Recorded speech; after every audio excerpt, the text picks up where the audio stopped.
For this lab, we'll be working on dissecting the thorax of the pony specimen. So as you can see here, the first thing you need to do on your pony specimen is actually remove the right limb. So you'll remove that with directions that are very similar to how you remove the left limb. So you're just taking that limb off of the body and then continuing with your dissection of the thorax. So here we're on the left side, and we'll take a look at some of the muscles on the thorax here. So here on the thorax, you can see some of the muscles that we've already talked about that have been reflected. So you have your latissimus dorsi muscle that's hopefully still attached with that aponeurosis, and that's been reflected previously. And now we're looking at the serratus ventralis, both parts. So you have both parts to that muscle. You have a cervicis part, so that's up by the neck, and then you have a thoracis part here on the chest. So that part, the thoracis part, is the part that you'll need to reflect in order to get to all of these ribs to continue with your thoracic dissection for the day. So on the thoracis portion, what you want to do is start caudally and just use your fingers, and with a scalpel, you're going to cut these serrated edges on the caudal edge here and just pull it forward, and you're going to reflect that whole thing cranially. So you're just going to keep going up until you can see all of the ribs. So here's the first rib right here, and you want to be able to see all of those ribs. So just pull it forward, and you can leave it attached. It stays attached by this cervicis portion here. So you can leave it attached to the body. You don't have to remove it, but you want to pull it all the way cranial and just reflect it out of your way. So I'm just going to pin that back so we can continue and look at the thorax here.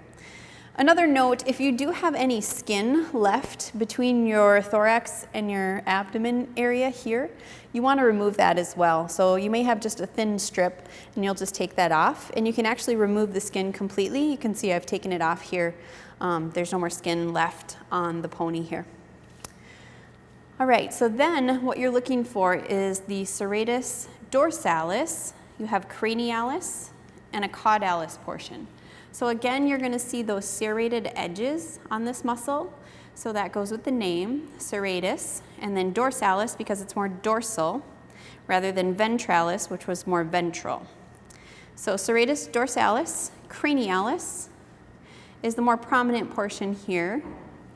And you're actually going to try to keep it attached, and you're going to reflect it. So it's attached with this aponeurosis, but this is covering your epaxial muscles that we want to look at next. So you're going to reflect it, and just kind of as you did with the serratus ventralis, you're going to detach those serrated parts and then reflect it dorsally. So here you can see my caudalis, Serratus dorsalis caudalis, is actually kind of overlapping the cranialis slightly. And so you just have to kind of peel those apart, and then you want to reflect them and hopefully keep them attached and just reflect them dorsally. So here with that Serratus dorsalis caudalis, you want to do that same thing and detach these edges and then pull them up and reflect it and keep it attached by that fascia, that aponeurosis there. So reflect those dorsally, and then we can see our epaxial muscles here. So if you remember from the dog, the mnemonic that we used was the I love tacos. So it's the same thing here. You have those same systems. So you have the iliocostalis system, which is the I part. So iliocostalis right here. And then love would be the L for longissimus right here. So you have longissimus system next. And then T for tacos is transversospinalis, which is here. And so transversospinalis, we've already identified the splenius portion, which was here. So that's part of that transversospinalis system. But for right now, on our thoracic dissection, we want to focus on the iliocostalis, right here. And so you're going to reflect that and try to keep it attached again, but if you end up cutting it off, that's okay. So you're going to differentiate the iliocostalis from the longissimus and then reflect it cranially. So you're actually going to just take a scalpel and work underneath the edge and peel it away from the ribs, and then just take it all the way forward to that first rib. And try and leave it attached, like I said, but if you cut it off, it's okay. So then your longissimus system is here. We have longissimus that has two parts. There's a thoracic part, so your thoracic part kind of is right here, extending caudally, and then your cervical part will go up towards the neck. So the cervical part of longissimus is here. So I'll demo just a couple of these intercostal spaces, removing the intercostal muscles. And here on the pony, you want to leave about the last 3 spaces or so with the intercostal muscles intact, and that's fine. You won't need to get back that far for our dissection purposes. So what you want to do is make a cut dorsally. So you're going to start dorsally up by the longissimus system and just cut in there, and then you're going to cut on the cranial edge and the caudal edge of each rib. So you'll be removing just a strip. It's your intercostal muscles, so external and internal intercostals, but you'll just remove them as a strip of muscle.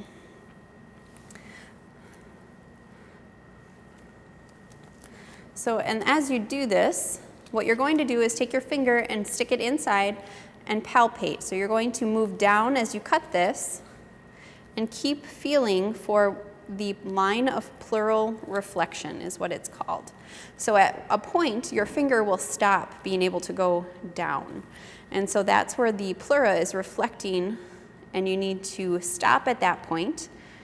So here I'm starting to hit it, and you want to go just to that line. So my finger can't go any further down.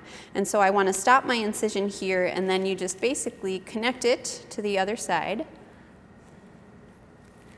And then you'll just take off a strip.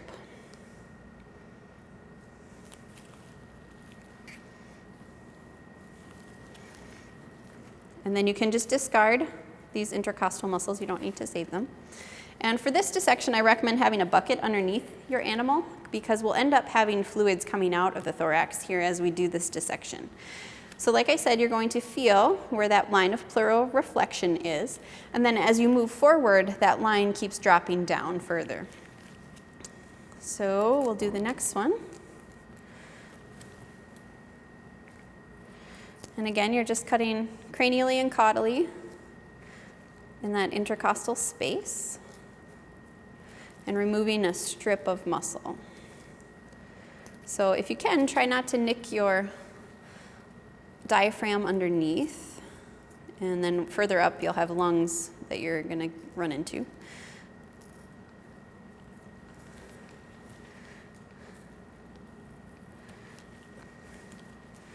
So as you go, you want to feel your way and make sure you're not going past that line of pleural reflection.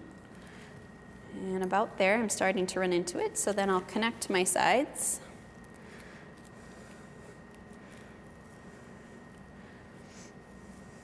And just remove that strip of muscle. So you'll continue to do this and move cranially. So you start caudally and move cranially and remove all of the intercostal muscles. And you'll actually do that on both the left and the right side. So here, as you can see, I've removed all of those intercostal muscles from in between each rib. Except for those last few, we left those in place. But here, all of the intercostal muscles have been removed down to the line of pleural reflection. So that's the point where your finger would stop, is that pleural reflection. So that line of pleural reflection where the pleura reflects, the diaphragm is right here. So it's reflecting between the wall of the thorax and the diaphragm. And so that space that happens in, where I'm going to stick the probe here, so that space between the thoracic wall, the ribs, and the diaphragm is called the Costo diaphragmatic recess. And that's just that space. It's very narrow, but it is a space created between the two things. So Costo diaphragmatic recess is there. Here you can see the left lung in here. So you'll have a caudal lobe and a cranial lobe here on the pony for the left lung. And now we're going to look at removing the ribs. So on the pony, you're going to remove all of the ribs except for 7. So you want one kind of in the middle here. This is rib 7 that will keep the thorax up. So just in case your pony is too heavy, we don't want the thorax to collapse while you're trying to dissect inside. So you're going to remove ribs 1 through 6, leave number 7 here, and then you're going to remove from 8 up to 15. So we just leave the last few in place, 15 through 18, since we don't really need to get back there. So you can leave those intact, and then number 7 we'll leave intact. So you're going to do that on both left and right sides. And here you're just going to cut with a striker saw or the pruners, the garden pruners. You're going to cut as far dorsally as possible. So right along the ventral edge of your longissimus muscle system here. And so you're going to cut dorsally on all those ribs. And then you're also going to cut ventrally right about the costochondral junction and right along that line of pleural reflection. So you'll end up cutting them ventrally down here, and then just removing them and discarding all of those ribs. So I will show you an example of how to do that with a striker saw on just a couple of these ribs, and then you will go ahead and continue to remove all of the rest of the ribs except for 7 and 15 through 18.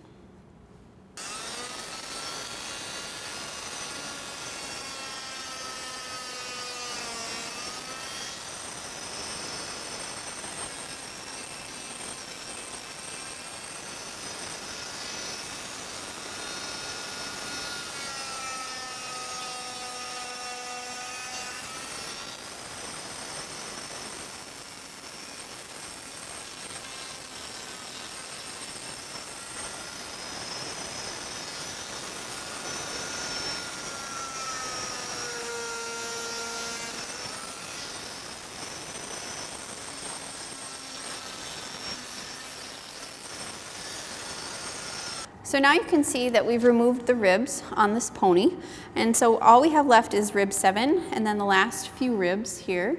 And so that's all completed on both left and right sides, and now you'll continue and do your dissection within the thorax. So here you can see the left lung, and so the left lung will just have a cranial lobe and a caudal lobe in the pony. And you're actually going to look for some nerves. You're going to reflect the lung slightly and look for some nerves in here before you remove the lung.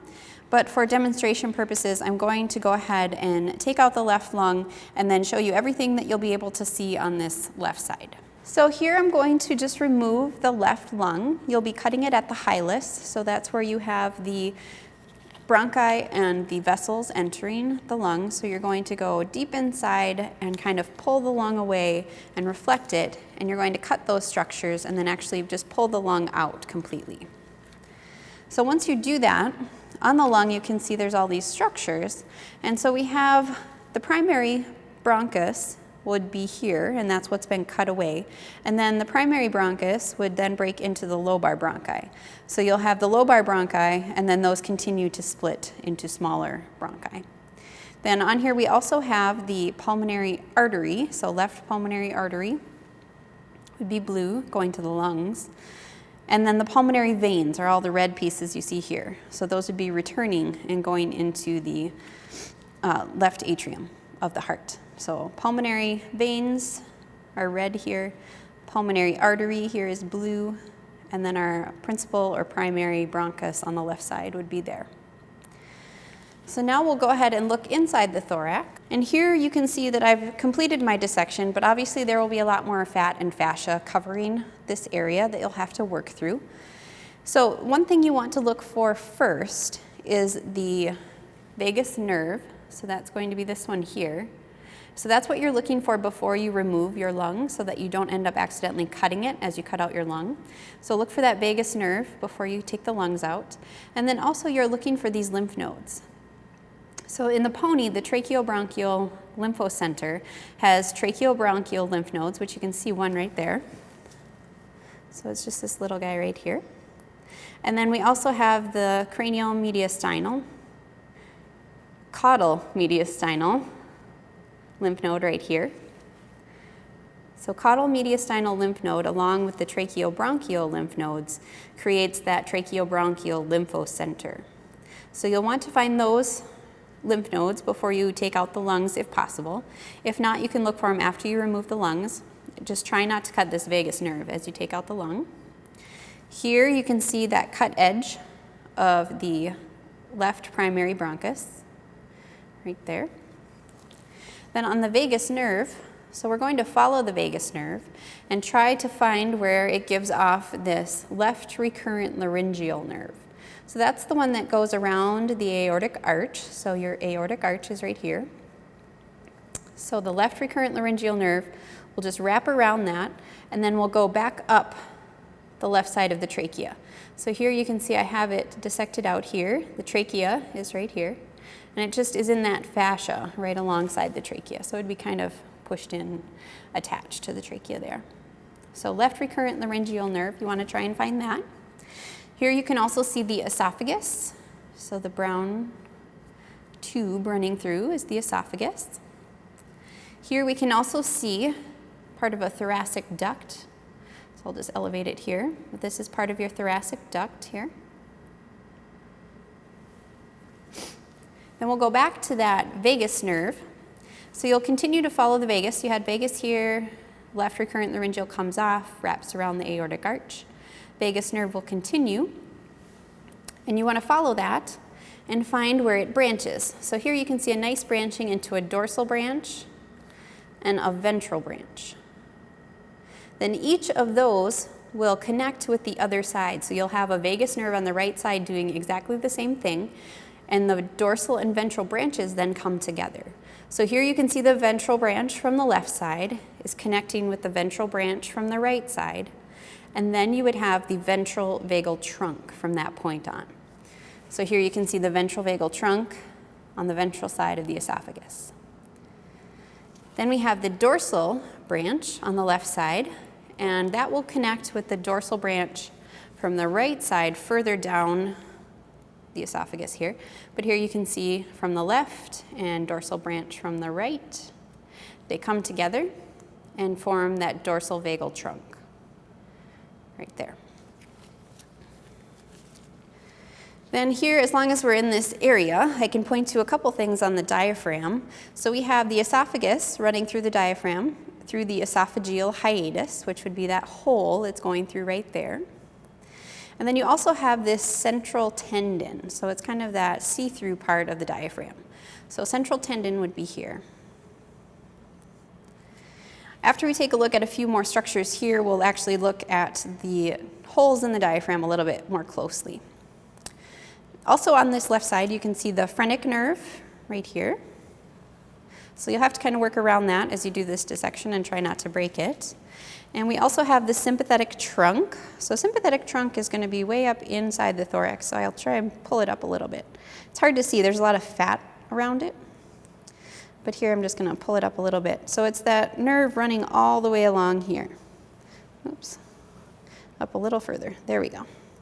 So sympathetic trunk is running along by the spine, and that will continue up this direction as well. So you can try and find that. So sympathetic trunk running up here, vagus nerve is the one down here, phrenic nerve even further ventrally. Then we look at the heart. So we have the pericardial sac that will be in the way and needs to be cut open. So you'll have to remove that very carefully. So you just incise and cut it open and peel it away from the heart so that you can see the external features on the heart. So as I mentioned on the lungs, we have the pulmonary arteries are going to be blue. So here's the left pulmonary artery, and that is coming from the pulmonary trunk. So pulmonary trunk is here. And then we have the ligamentum arteriosum. So here's pulmonary trunk, here's your aorta that I mentioned a little while ago, and you have this little connection between the pulmonary trunk and the aorta, and that is the ligamentum arteriosum. So also on this side we can see the left atrium would be here, the left auricle, left atrium, and then all of these red parts coming into the left atrium are pulmonary veins. We also have the left ventricle that we can see here. We have the coronary groove. So coronary groove runs around the heart, and it would be filled with fat in your specimen, so you kind of have to work through the fat. Here you can see I'll move the phrenic nerve out of the way. You can see the great cardiac vein. It's the blue one running around underneath the auricle here. So great cardiac vein. And then we have the pulmonary artery from the left side. So we have left pulmonary artery coming off of the aorta. So hopefully we can see in there. And you can see the left coronary artery coming out right here.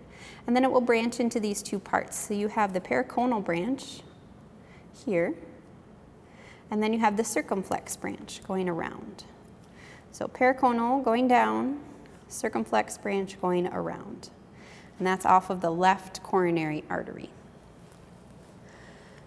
Then we also have the brachiocephalic trunk that comes off of the aortic arch.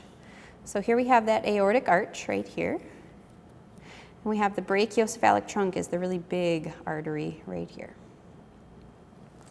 Then off of your brachiocephalic trunk, you'll have a left and a right subclavian. So here on the left side, we see the left subclavian, which is going to be this whole area right here. So this little piece is going to be left subclavian artery. Then off of your left subclavian, you have a bunch of vessels to identify. And on the left side in the pony, they have an extra one that's called the deep cervical artery. And so here in this pony, my branching is a little bit different than you would normally see, but I have this common trunk, and then I have the deep cervical going off this direction, and then my Costo cervical looks like it's going to be this one coming off and going towards the ribs here. So Costo cervical is one you need to find, but just know that it may be a little different on the left side in the pony because of this deep cervical artery as well. Then the next one here that you can see is the vertebral artery. Then you continue down, and if your veins are in the way, you can actually just cut them and move them out of the way. And then here we continue and see there's an internal thoracic. And again, this pony has kind of a common trunk for these two branches, but there's an internal thoracic that goes down inside the thorax here along the sternum. And then it also has the superficial cervical artery. So that's this one coming off right here, and you can see it poking out over here. So that's the superficial cervical that will go out and be superficial in the neck area here. Then the last piece we need to identify here is the axillary artery. So that would be this piece, the cut part is the axillary artery going into the left forelimb. So that's after it rounds the rib cage and comes into the limb, then it's called axillary. Before we move on to the diaphragm, I just want to point out a couple of veins that you can see from this side. So we have the external jugular vein, which is up here by that subclavian artery that we just worked on. So external jugular is coming in here. And your subclavian vein would be here as well. And then those two come together and form an almost non-existent brachiocephalic vein, but that's not on your terms list, just so you know that those two do come together similar to the dog. So external jugular vein, your subclavian vein would be here. Then the other one, once you remove the right lung, you'll also be able to see the caudal vena cava. So if you move the accessory lobe of the right lung off of it, you can see that caudal vena cava there. And then the last thing I want to show here, if I just move the pericardial sac out of the way, is the thymus. So this pony has a little bit of thymus, just right here. It's kind of a triangular shaped blob here right in front of the heart. It's the thymus in this pony. Okay, so now we'll take a look at the diaphragm a little bit closer so you can see those different holes in it. So here we're just going to take a little bit of a close-up look at the heart. And so the structures we see here, the pulmonary trunk is here, and that's coming from the right ventricle. So we can't quite see it, but just a little bit of it here. So right ventricle would be over there. Pulmonary trunk is here. The left auricle and the left atrium are right here. Left ventricle is here, and in between your pulmonary trunk and your auricle is what I want to show you. So you have coming off of your ascending aorta, so that's the very first part of the aorta as it comes out of the heart, you have this left coronary artery right here. So left coronary artery, and then that branches, and you can see those two pieces. So it has the periconal branch coming down, and then you have the circumflex branch. So the circumflex branch is a little hard to see because I can't really move this auricle. It's filled with latex. But the circumflex branch comes right underneath the auricle here and wraps around. Then you also see that great cardiac vein there as well. So those are running along that coronary groove. So circumflex branch, periconal branch, both coming from left coronary artery. So here we're looking a little closer at the diaphragm, and we have the crura, which are something I want to try and point out. It may be a little difficult to see, it's pretty dark in there, but the crura are the muscular parts that kind of surround the esophageal hiatus. So you have your esophagus here. The esophageal hiatus is the hole that the esophagus runs through the diaphragm. So esophageal hiatus, and then you have your crura. So you have a left crus and a right crus. And so these are just the muscular portions right here of the diaphragm. So those are the crura. And then your aorta, so you have your descending aorta here, and that will go through the diaphragm, through the aortic hiatus, right there. So that's the hole that the aorta goes through. So aorta, aortic hiatus is the hole. Esophagus, esophageal hiatus is the hole. And then we'll talk about the caval foramen, which is the other hole, and we'll talk about that on the right side. So now we'll go ahead and move over to the right side and look at these structures for this lab on the right side. So here on the right side, you can see we've done the same procedure and removed all of the ribs except for that last rib, or the last few ribs and rib 7. So now we're going to look at the lung on the right side. So the lung has cranial lobe and caudal lobe on the right side, just like the left side, but the right lung also has an accessory lobe. So as you're trying to remove this lung, you have to kind of move the accessory lobe, if you kind of use your hand, and push it up and around that caudal vena cava to get the accessory lobe out. You'll see what I mean once I take this out. But you're going to be removing the right lung, just like we did on the left side, but you're going to look for those lymph nodes and the vagus nerve first, and then cut all the structures going to the hilus and remove the lung. So here, I'll take it out and I'll show you the accessory part. So the accessory lobe is just this part. So here's the cranial lobe, the caudal lobe, and then you have this little guy is the accessory, and that's what's wrapping around that caudal vena cava. So you just have to kind of pull it out before you can remove the lung. So that's the right lung. Same thing as on the left lung, you have the principal bronchus will be there, and that'll break into the lobar bronchi, so you'll have a cranial, a caudal, and an accessory, and then those continue to break down into smaller and smaller bronchi. Here you have the red are the pulmonary veins, and then the blue is the pulmonary artery, which is already branched here, so we've already got branching going on. But you have a right pulmonary artery, and then those break into the lobar pulmonary arteries. All right, so then we'll move on and look at the thorax inside. So here from the right side, the view is similar but slightly different. So here you can see the right vagus nerve. So that's what you're going to look for before you remove your lung. So the right vagus nerve is here, and you're going to want to trace that caudally and find the branching. So you want to do that before you remove the lung because you're cutting the lung right here, which is right below this nerve. So just be very careful when you're taking out the lung. So this would be your right principal or primary bronchus on this side here. The trachea is here. You have your esophagus running down, so esophagus there. Then on this right side, you have a really nice view of your cranial vena cava, which is here, and then your caudal vena cava, which is here. So we'll go back to our vagus nerve for just a moment, and we'll also find these little lymph nodes that are kind of hiding. So we have some tracheobronchial lymph nodes, just like we did on the other side. So this little guy would be a tracheobronchial lymph node, and there's a couple more probably right here. And then we're seeing kind of on the midline is that caudal mediastinal lymph node that we saw from the other side. And so all of those lymph nodes together make up the tracheobronchial lymphocenter. So then we'll continue, we'll follow our vagus and find where it branches. So you'll have a branching point. I'll try and move this lymph node out of the way so you can see it. So you'll have a branching point where it splits into a ventral branch right here and a dorsal branch. So recall that the left side did exactly the same thing, and then you have your ventral branches coming together. So you can see the other side coming in here. Ventral branch from the left, ventral branch from the right, coming together, forming the ventral vagal trunk. So that will travel along the ventral side of the esophagus here. So ventral vagal trunk. Then here we have the dorsal branch from the right side. And as you trace that caudally, you'll find the dorsal branch from the other side that comes in with that. So hopefully I can get out of the way enough to show you. Here we go. So you've got dorsal branch from the right, dorsal branch from the left. Those two come together and create this dorsal vagal trunk, running on the dorsal side of the esophagus. So esophagus is here. We have that diaphragm that we just looked at a little bit ago here. So we have the central tendon, is this kind of see-through part. The esophagus goes through that esophageal hiatus.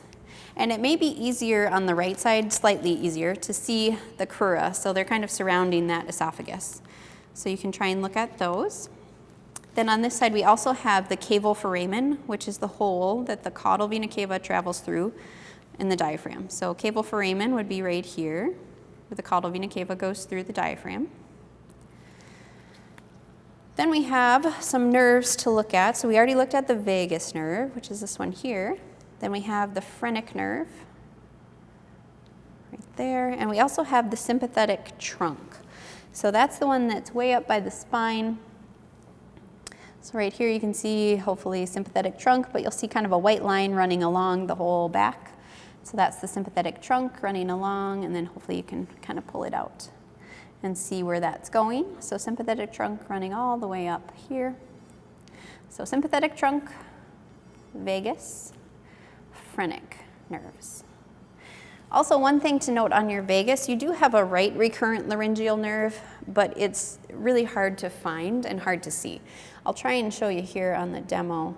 But so you have the vagus nerve here, and you have this really tight circling around of this artery. So this part that's going back up the trachea, it's coming off right here and wrapping around that artery, and it's going up the trachea. So this should be your right recurrent laryngeal nerve. And again, you can find those going up the trachea in the neck as well on either side. But that right recurrent laryngeal is a little harder to find down here in the thorax than the left. All right, so then we talked about the cranial vena cava here and the caudal vena cava here. But then we also have the right azygos vein. So that's the one that goes up here and towards the back and kind of runs alongside this sympathetic trunk, sort of right there. So right azygos or just azygos is fine. And then we also have part of a thoracic duct running right alongside that as well.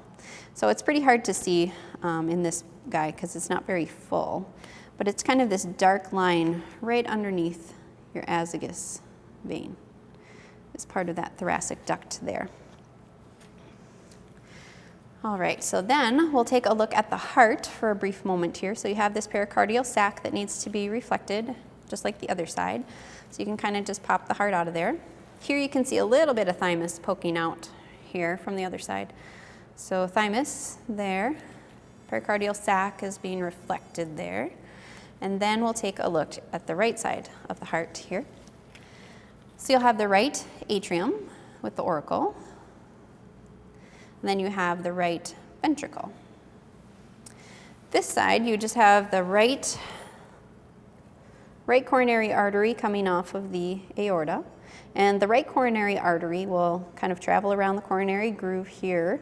And then it terminates in the pony as the subsinuosal artery. So that's here traveling distally here. So subsinuosal artery is the termination of the right coronary artery in the pony. So now on this side, we can't see much of that external jugular vein, but you can, it's in the neck, obviously, so you can see it up there. But here we just have a little piece kind of poking through. So we have external jugular here, your subclavian vein here. Those two will come together, kind of form that almost non-existent brachiocephalic vein, and then the brachiocephalics come together to form the cranial vena cava here. And from this side, we don't see much of the brachiocephalic trunk, so just a little piece of it here, kind of under the vagus nerve. So brachiocephalic trunk. And on the right side, you should have a right subclavian. In mine, they kind of just start branching. But this whole thing right here, not the nerve, but the rest of it, all the arteries, would be considered the right subclavian artery. Then you have the different branches from the right subclavian. So we have the Costo Cervical right here. We have the vertebral artery there. We have our internal thoracic artery here. And then we have superficial cervical is a little bit smaller and it's kind of hiding down in here, but hopefully I can pull it up. There we go. So superficial cervical is right there, and that will go out here into the neck. And then your subclavian then changes names after it rounds the rib and comes out of the thorax. So this would be called axillary at this point, where it was entering the right limb. So axillary here. And then we will move on and look at the termination of your brachiocephalic trunk here, then gives off the right and left subclavians. Then it continues as the bicarotid trunk, which is really difficult to see, but it's right there. And so that's going to be the final termination of the aorta going up to the neck here. So you have the bicarotid trunk that gives off your right and left common carotids. So we'll take a look at that from the cranial view, so from the front view in the neck. So here we're taking a look at the ventral midline in the neck, and what you want to do here is split your sterno muscles. So kind of go right in the middle and split those open, and hopefully you'll be able to achieve this view by going that direction. So you can kind of split those apart and then see where your bicarotid trunk is coming out of the chest here. So you have the bicarotid trunk is the big part, and then you see it split into two. So right here you've got that split happening. So bicarotid trunk splits into your left common carotid artery and your right common carotid artery. So again, bicarotid trunk down where my thumb is there splits into left common carotid artery and right common carotid artery. Also on the heart in this view we have your pulmonary veins. So those are the red ones here. So pulmonary veins would be there. And then your pulmonary artery on the right side is coming out here. It's already kind of branching. So the right pulmonary artery there. Pulmonary veins are here. And then one other thing, right under your caudal vena cava, you have the great cardiac vein coming around. And so it's emptying into the right atrium at the coronary sinus. So that'll be inside the heart, but you can see the great cardiac vein kind of coming around here, and it terminates right there. So great cardiac vein is right there.